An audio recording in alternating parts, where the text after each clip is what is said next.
Hello, and welcome back to an episode of Marvel Mad, and welcome back to some more Comic Corner. I'm on a bit of a comic book frenzy at the moment, and that sort of thing. And this week's comic, it is Return of Wolverine.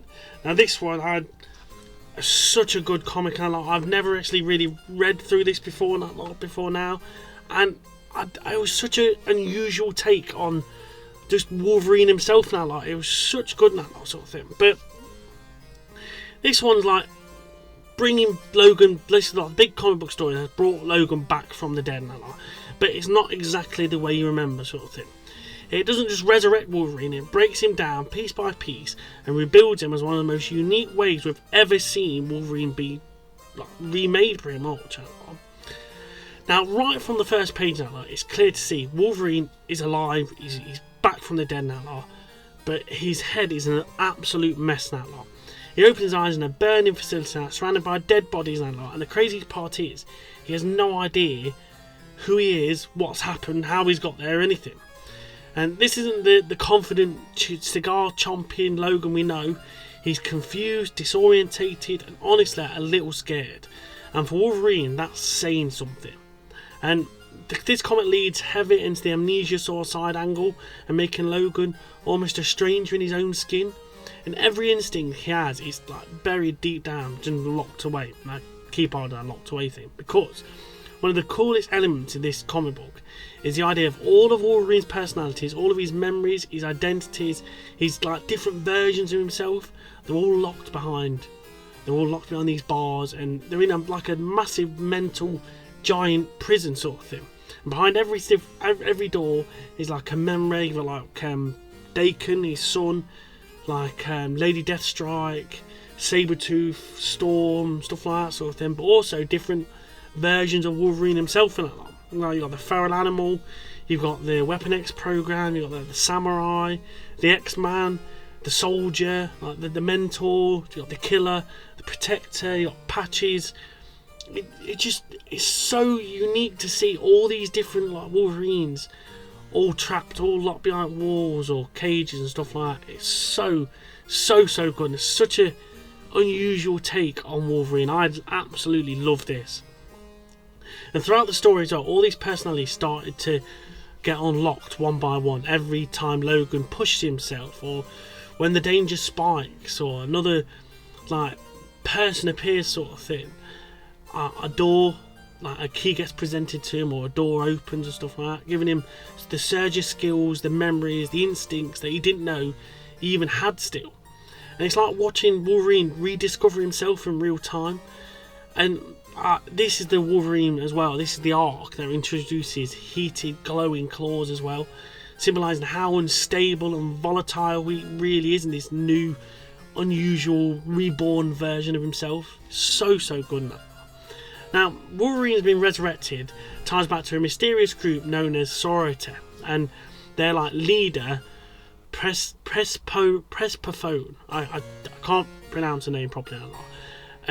They're manipulating events in the shadows, they're experimenting and controlling, trying to use Wolverine as a weapon, which also adds to his internal conflict. And her mutant power is bringing people back from the dead. And because she can do that, she can control them.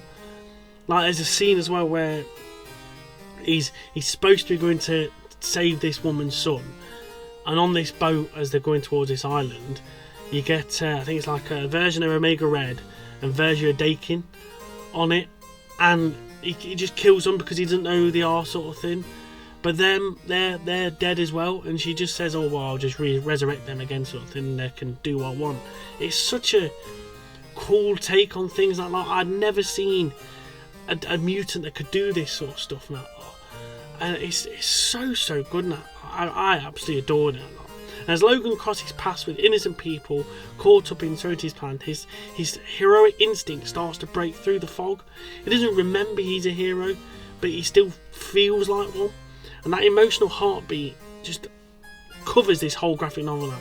It's not Wolverine remember who he is, it's Wolverine becoming who he is over and over again now.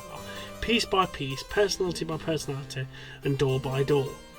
And by the end of it, the Xmen come, and he basically takes them out because he didn't realise who they are, which is such a cool thing as well. I've seen them take out like Jean Grey, Nightcrawler, Iceman. It's just so like cool to see that lot. It's like he didn't realise they're friends, but he still takes them out anyway in that lot. And he manages to destroy one of the like satellite facilities they've got. And like the last image you see now, like he comes back down, he crashes in the ocean. Still survives, obviously, in that lot. And he goes, like he was back up, and he goes back to the X-Mansion. Like it goes back to Xavier's school for gifted children, or gifted individuals, what you call it. And that's such a nice moment. Like it's come full circle, sort of thing. Like he's been used and abused and used as this weapon all over again. But now he's sort of refound himself. And he's come back home, which I thought was a really nice, sweet touch.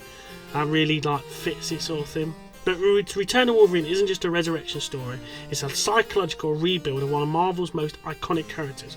Watching Logan slowly reclaim himself makes this one of the more unique Wolverine stories in just years, to be honest. And if you enjoy a character-driven arc, crazy visuals, and a Wolverine who's both familiar but also completely reinvented, this one is absolutely for you in that lot. Anyway, thank you very much for joining us on an episode of Comic Corner that lot. What did you think of the Return of Wolverine that lot? For me, I don't really read too many X-Men stories or Wolverine stories that lot, but this one I could read over and over again. I've seen different individuals in the prison as well that lot. It is well worth it that lot. But yeah, definitely go and check out the Return of Wolverine. But anyway, thank you very much for joining us on an episode of Comic Corner over here on Marvel Mad, and we'll see you all next time. Thanks a lot, guys, and see you soon.